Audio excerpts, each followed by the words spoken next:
बहुचर्चित ग्राहामस्टेन पोड़ी घटन मुख्य अपराधी भाव संपृक्त होता दारा सिंह ओरफ रवींद्र कुमार पाल आसंता अगस्ट 15 तारिख जेलू मुकुलुंट। यह घटना घटी 1999 मसीहा जानुरी 22 तारिख और आम जो गाँव में अच्छु मनोहरपुर गाँ यही गाँव में ही घटना घटी। आम सहित अच्छा महेंद्र कुमार हेम्ब्रम जी दारा सिंह सहित संपूर्ण जीवन कटई जेल। सी गत वर्ष मुकुली जेलू कौन रही घटना और ता पर परिस्थिति कौन रही आम सीधा सड़क सहित आलोचना करिया। आज्ञा फास्ट प्रथम एफआईआर रे रड़िया सोरेन और जोसेफ मांडी से 5 जन को नारे एफआईआर दिगला तांको अरेस्ट कर जेल को भर्ती कर दिगला। आमको वर्षे पर आम नारे कोर्ट रे एफिडेविट करके आम नारे इनवॉल्वमेंट करागला। तदंत आज पर्यंत निरपेक्ष भाव में से घटना तदंत करा जाए नहीं। तदंत करथिले प्रकृत दोषी किए धरा पड़ी था। 26 वर्ष भितर 5टी जेल से बुली आपन सहित केतरा जेल? मु ब्रह्मपुर थी, झारपड़ा थी, चौदुआ थी, बारिपदा थी, तापर ब्रह्मपुर थी, केउझर थी। सब जेल रे व्यवहार केमती कोन थिला? से गोटे धार्मिक व्यक्ति, प्रत्येक हृदयर मनीष को से चिन्ह पारे। सहित आप कथा है जापर ये बहुत भद्र व्यक्ति।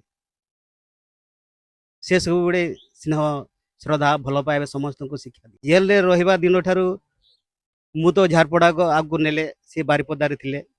झारपड़ा रे जेते बड़े कोचरी रे विचार दिन थिला बेले मु तांको सहित कथा होए। हमको सेपरेट रखा जाउथला।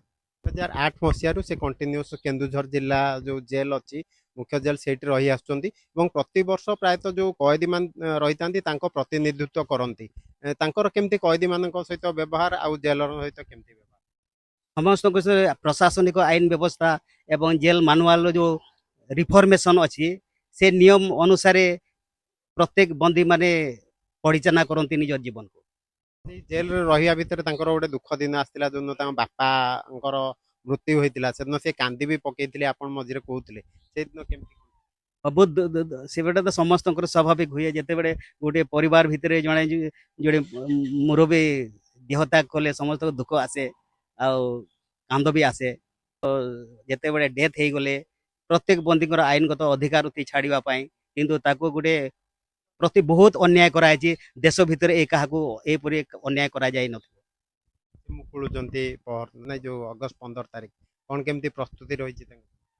अगस्ट 15 तारिख द्वारा बर्तमान प्रशासनिक स्तर तो प्रस्तुति चली एपर्यंत फाइनाल फ्रॉम रिपोर्ट गवर्नमेंट को पहुंची पारि नहीं। मुकुलिबे कि नहीं अनिश्चितता मध्य कलेक्टर ओपिनियन तो एपर्यंत दे पारि ना। से राज्य सरकार सुप्रीम कोर्ट निर्देश देते अगस्ट 15 दिन छाड़ापी किंतु से रिपोर्ट आज पर्यंत कलेक्टर छुट्टी अच्छा रिपोर्ट प्रस्तुत करा जाय पारि नहीं। से मुझे भावुँ 15 तारिख हो पारनी। आम शुणुलु जे मल्लीपसी से रोते टीचर भाव कम करते घर उत्तर प्रदेश से बाहरला पर रे कौटी आपन कौन जगह देवे? हाँ जगह ये जगह भी प्रस्तुत कराई जिते बड़े ओडिशा आसबे एठी भी आसवाई से चाहते मु मनोहरपुर की जीवन रे मुझे नहीं देखी नहीं किंतु मो ना गोटे केस दिखाई से जगह केमती बाहरला पर मु देखी से रही तार जगह भी व्यवस्था कराई। आग को महेंद्र विवाह करने जाऊँच जो दारा सिंह जे रही से जेल मुकुलिया पर कन्यादान करेंगे से विषय टे चर्चा करिया।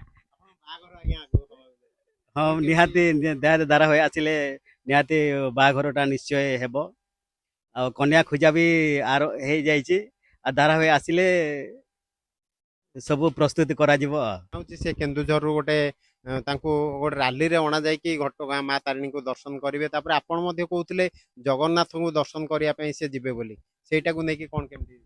हाँ जगन्नाथ आमर सूर्य मंदिर गोटे तैयार होची द्वितीय सूर्य मंदिर से आम मानसिक कर दारा भाई जिते बड़े बाहर से जीवे पूजा अर्चन करेंगे तापर पुरी जीवे आउे तारिणी मंदिर जीवे सारा उड़ीसा बुलिबे। ଆମର ଯୋଉ ସରକାର ଯେମିତି ସୁପ୍ରିମକୋର୍ଟ ଅର୍ଡର କରିଛନ୍ତି ଯେ ତାଙ୍କୁ ଜଲ୍ଦି ତୁରନ୍ତ ଛଡ଼ାଯାଉ ବୋଲି ଏବଂ 2003 ମସିହାରେ ତାଙ୍କୁ ମୃତ୍ୟୁଦଣ୍ଡ ଦିଆଯାଇଥିଲା ତାପରେ ପରେ ଆଜୀବନ ଜେଲ୍ କରାଗଲା ୟାକୁ ନେଇକି କ'ଣ ରହିଛି ଆପଣଙ୍କ ମନରେ? ନା ଏଇଟା ତାଙ୍କ ପ୍ରତି ବହୁତ ଅନ୍ୟାୟ କରାଯାଇଛି। ସେ ଖାଲି ଦାରା ସିଂ ଜିନ୍ଦାବାଦ ଆଉ ବଜରଙ୍ଗବାଲି ଜିନ୍ଦାବାଦ ଏତିକି ନାରାରେ ତାକୁ ପନିଶମେଣ୍ଟ ଦିଆଯାଇଛି। ସେଥିପାଇଁ ଆମେ ଏଇଟା ଦୁଃଖିତ ଯେକୌଣସି ଜଣେ ବ୍ୟକ୍ତି ତାଙ୍କ ନାଁରେ ଆଇ ୱିଟନେସ୍ ନାହାନ୍ତି। ଘଟଣାତ୍ମ ଦାରା ସିଂ ଯେ ସେ ଏଠି ଥିଲେ ଗାଁକୁ ଆସିଥିଲେ ନା କ'ଣ? ନା ଗାଁକୁ ଆସି ନଥିଲେ ଏଠି ସେ ଏ ଘଟଣା ବାବଦରେ ସେ କିଛି ଅଭିଜ୍ଞତା ନଥିଲା। ଏଇ ଜାଗାକୁ ସେ ନଥିଲେ ଆସି ଏଇ ଜାଗାରେ ସେ ଇନଭଲଭମେଣ୍ଟ ନାହିଁ ଏ ଘଟଣାରେ ତାକୁ ଫସେଇ ଦିଆଯାଇଛି। ଯେମିତି ଆମେ ପ୍ରତିକ୍ରିୟା ଶୁଣୁଥିଲେ ମହେନ୍ଦ୍ରଙ୍କ ପାଖରୁ ଯେ ଯୋଉ ଅଗଷ୍ଟ 15 ତାରିଖ ଦାରା ସିଂ ଜେଲରୁ ମୁକୁଳିବାର ଥିଲା କିନ୍ତୁ ପ୍ରକ୍ରିୟା ସଠିକ ଭାବେ ସମ୍ପନ୍ନ କରାଯାଏ ନାହିଁ ଯେମିତି ସୁପ୍ରିମକୋର୍ଟଙ୍କ ଅର୍ଡର ଥିଲା ଯେ ଅଗଷ୍ଟ 15ରେ ତାଙ୍କୁ ମୁକୁଳେଇବା ପାଇଁ କିନ୍ତୁ ପ୍ରଶାସନିକ ସ୍ତରରେ ଯେଉଁ ସବୁ ପ୍ରକ୍ରିୟା ରହିଛି ତାହା ସମ୍ପୂର୍ଣ୍ଣ ହୋଇନଥିବା ମହେନ୍ଦ୍ର ପ୍ରକାଶ କରୁଛନ୍ତି। ତେବେ ଅଗଷ୍ଟ 15ରେ ଦାରା ସିଂ ବାହାରକୁ ବାହାରୁଛନ୍ତି କି ନାହିଁ ଗୋଟିଏ ଅନିଶ୍ଚିତତା ଭିତରେ ଏହି ଘଟଣା ରହିଛି। ଆମେ ମଧ୍ୟ ଆଶା ରଖିବା ତୁରନ୍ତ ପ୍ରଶାସନିକ ସ୍ତରରେ ଯୋଉ ଯୋଉ ପ୍ରକ୍ରିୟା ରହିଛି ତାକୁ ଶେଷ କରାଯିବ ଏବଂ ଦାରା ସିଂ ଓରଫ ରବୀନ୍ଦ୍ର କୁମାର ପାଲ ଜେଲରୁ ବାହାରିବେ ଏବଂ ତାଙ୍କର ବାକି ଜୀବନତକ ସୁରୁଖୁରୁରେ କଟାଇବେ ବୋଲି। ଆନନ୍ଦପୁର ମନୋହରପୁର ଗାଁରୁ ସ୍ୱପ୍ନେଶ୍ୱର ପଣ୍ଡା, କଳିଙ୍ଗ ଟିଭି।